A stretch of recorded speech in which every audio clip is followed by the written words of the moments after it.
Imagine une entreprise dont les fondations sont aussi solides que les maisons qu'elle équipe.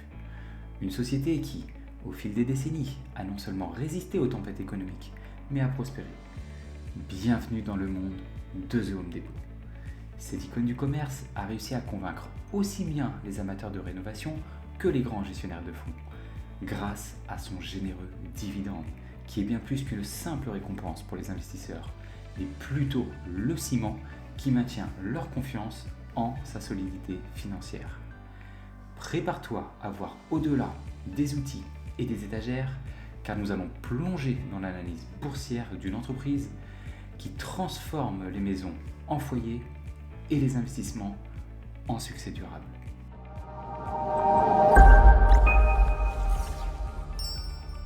Salut, c'est Max, bienvenue sur la chaîne.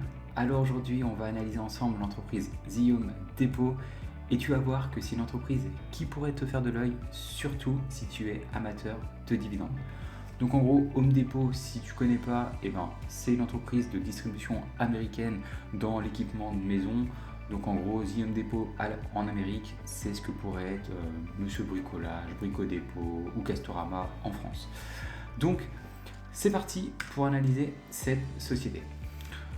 Donc déjà, c'est une entreprise relativement importante, comme on peut le voir ici, avec une capitalisation boursière de 336 milliards de dollars. Ok, donc dans un premier temps, qu'est-ce qu'on va regarder? Comme d'habitude, on va regarder son endettement et on veut qu'il soit maîtrisé. Une entreprise qui maîtrise son taux d'endettement, c'est une entreprise qui a très peu de chances de faire faillite. Donc pour ça, on va toujours regarder les deux métriques, comme on fait d'habitude, qui sont la dette nette et la dette long terme. Et on va vouloir que ces deux métriques puissent être remboursées en moins de 5 années de free cash flow moyen. Donc en gros, ce qu'on va faire, c'est prendre déjà le free cash flow au cours des 5 dernières années. Hop là, qui est juste ici.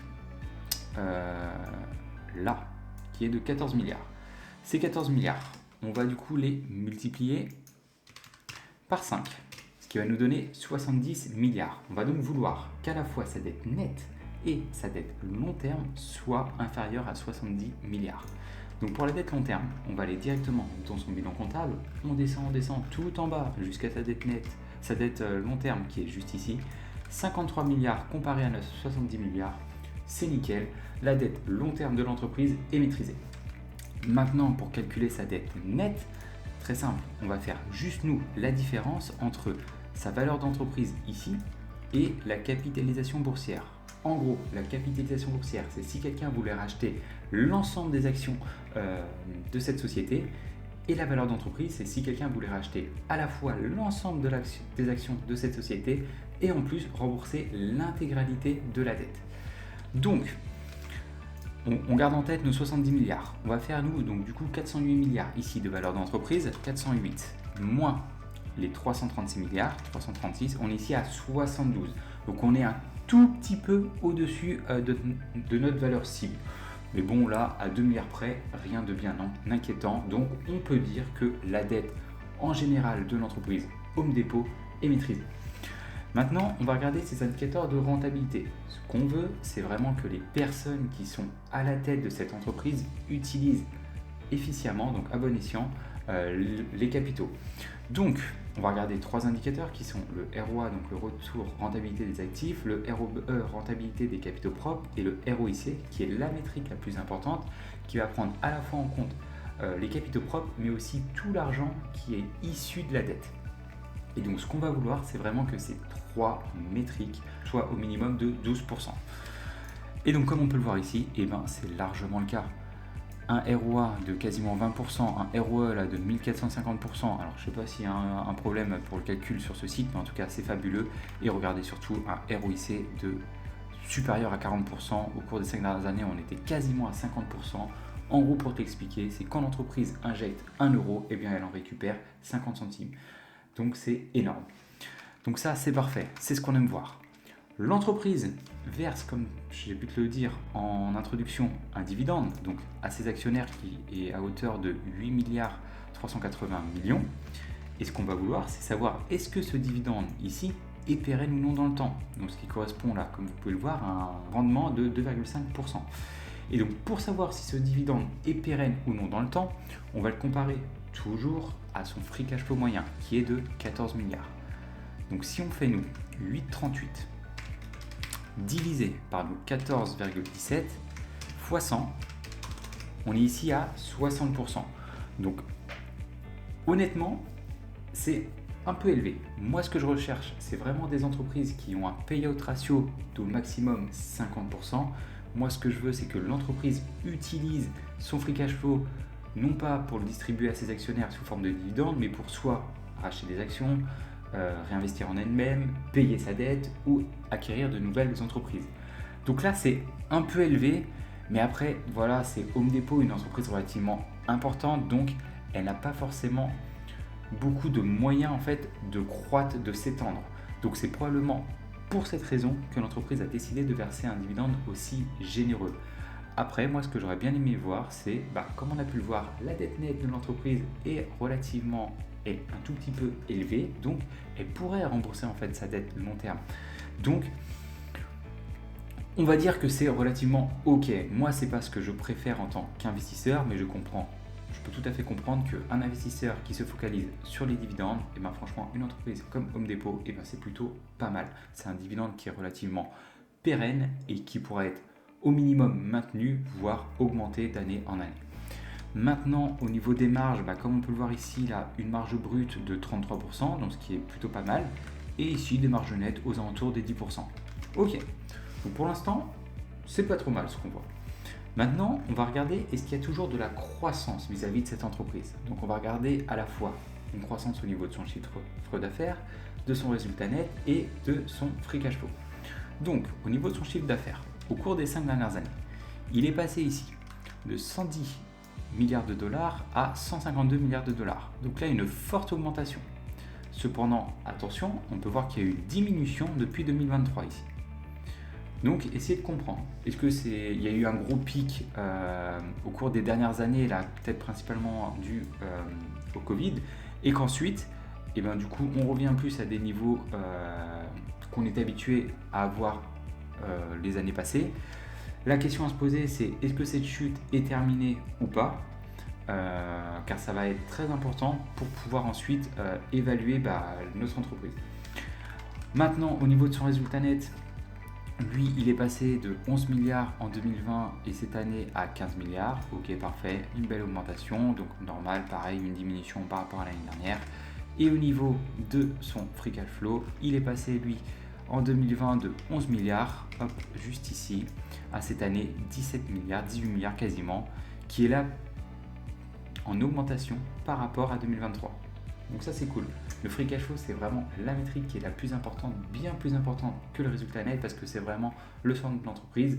Le free cash flow en fait c'est quoi? C'est l'argent qui rentre moins l'argent qui sort. Vous faites la différence et vous avez votre free cash flow. C'est vraiment le flux de trésorerie. Donc ça c'est bien. Il y a toujours de la croissance au niveau de cette entreprise. Maintenant, la dernière métrique que l'on va regarder, ça va être le nombre d'actions en circulation. C'est une métrique qui est très importante parce qu'elle va tout simplement vous permettre de savoir si vous, en tant qu'actionnaire, vous êtes dilué. Donc ce qu'on va vouloir, c'est que cette métrique soit stable dans le temps ou bien en diminution. En 2020, il y avait 1,10 milliard d'actions en circulation. Cette année, 1 milliard. Donc là, c'est nickel. L'entreprise a racheté là un tout petit peu moins de 10% de ses actions en 5 années. Donc ok, c'est ce qu'on aime voir. Maintenant, on va aller voir ce que pensent les analystes pour le futur. Donc, ils s'attendent déjà à une croissance de son bénéfice par action ici, passant de 15 milliards donc en mars 2024 à quasiment 22 milliards en janvier 2019. Ok. Et au niveau de la croissance de son chiffre d'affaires, en mars 2024, 157 milliards, en janvier 2029, une augmentation jusqu'à 180 milliards. Ok, c'est ce qu'on aime voir. Et là, ça correspondrait à une augmentation moyenne aux alentours des, on va dire, 3,5%. Ok. Donc maintenant, on va utiliser un outil qui va nous permettre de savoir quel est le prix d'achat maximal qu'on va pouvoir payer cette entreprise pour réaliser un rendement qui, au minimum, fait comme un indice de référence tel que le S&P 500. Donc, au minimum, 9%. Juste avant, si tu n'es pas abonné à notre chaîne, je t'invite à le faire. Tu seras notifié des prochaines vidéos que nous sortirons et en plus, ça permet de nous soutenir. Donc, au niveau des estimations, Donc comme on pouvait le voir, les analystes là, ils s'attendaient à, allez, on va dire en moyenne 3,5%. Donc moi pour ma part, je vais partir ici au minimum sur du 2% de croissance du chiffre d'affaires, 3,5 et 5. Donc voilà, juste pour vous le rappeler, on fait bien nous des estimations ici sur 10 années et je vais vous faire à la fois des estimations ici, on va dire plutôt pessimistes, des estimations réalistes et des estimations optimistes. Maintenant, au niveau des marges nettes, comme on peut le voir là, comme on peut le voir ici, c'est des marges nettes qui oscillent autour des 10%. Donc moi je vais mettre ici 9, fait demi, 10 et 10,5. Maintenant sur les marges au free cash flow, elles étaient plus ou moins comme les marges nettes, sauf qu'on voit qu'elles ont augmenté là cette année. Donc nous on va être un peu plus généreux, on va mettre ici du 10, 11 et 12. Ok. Maintenant, au niveau du PER et du PCF. Donc ça, dites-vous bien qu'un indice de référence, comme le S&P 500, c'est un PER moyen compris entre 15 et 16. Et donc nous, on va pouvoir ajuster ce PER en fonction de deux indicateurs. Le premier, c'est est-ce qu'il y a une forte croissance du chiffre d'affaires? Là, honnêtement, une croissance, dans les estimations les plus optimistes de 5%, non, c'est pas le cas. Le second indicateur, c'est est-ce qu'il y a un fort retour sur les capitaux investis? Là, pour le coup, un ROIC là, qui oscille entre 40 et 50%, c'est énorme. Donc là, oui, l'entreprise mérite un petit premium. Pas forcément important comme pourrait l'être un Google par exemple, mais mérite quand même son premium. Donc pour ma part, je vais mettre du 17, 19 et 21. Pareil pour le PCF. Et maintenant, au niveau du rendement qu'on souhaite. Là, pour l'instant, on va mettre juste 9%, comme pourrait le faire un indice. On analyse tout ça et ça nous donne, ça nous donne ces chiffres. Donc, en gros, pour vous les expliquer, si vous pensez que les estimations hautes se réaliseront, celles-ci, alors vous pourriez acheter l'entreprise à son prix actuel et vous réaliseriez un rendement de 9%. Vous réaliseriez même ici un rendement de 11,44% si vous vous fiez aux marges sur le free cash flow.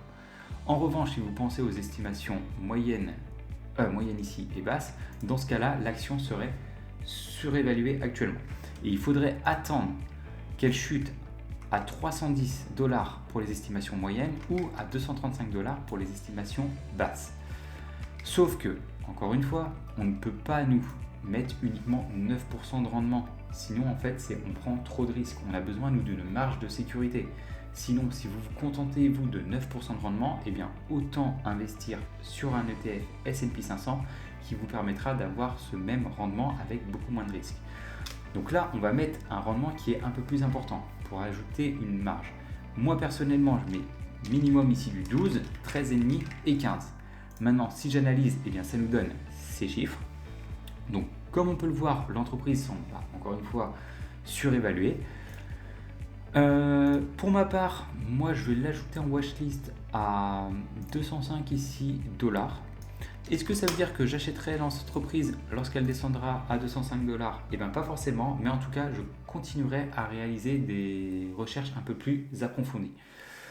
Donc voilà. Dis-moi toi dans les commentaires ce que tu penses déjà de The Home Depot. Est-ce que tu es investisseur de cette société? Est-ce que là, suite à cette vidéo, tu as d'un coup envie de l'acheter ou pas? Et toi surtout, à quel prix tu serais prêt à payer cette entreprise? C'était Maxime, j'espère que tu as apprécié cette vidéo. Dans tous les cas, on se retrouve dans une prochaine. Ciao!